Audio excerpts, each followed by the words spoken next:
Welcome to McPlum, simple solutions served daily. You begin by defining constraints so your part prints reliably. Open your CAD and set units to millimeters and the exact printer build volume. This prevents surprises later. Sketch the primary 2D profile, apply constraints so lines stay fixed, and decide wall thickness now, 1.22 mm is common. Once done, extrude or revolve that sketch into a solid so you can evaluate clearance and fit. Make sure to save versions frequently. Early structure avoids rework when you add features. Now focus on functionality and printability. You should refine edges with filets and chamfers to strengthen corners and reduce stress risers. Ribs add stiffness without thick walls. Apply tolerances. For moving parts, use 0, 2 to 0.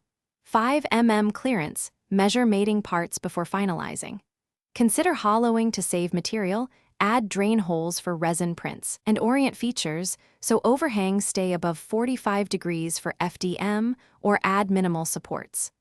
Once modeled, finish by validating and slicing your model. Export an STL and inspect for non-manifold edges or holes. A watertight mesh prevents slicing errors. Bring the file into your slicer and set layer height, infill percent, shell count, and support strategy tailored to the part. Once sliced, preview toolpaths and check bridges and overhangs. Print a small test section before committing to the full piece. If warping or fit issues appear, tweak bed adhesion, increase chamfers, or loosen tolerances. That single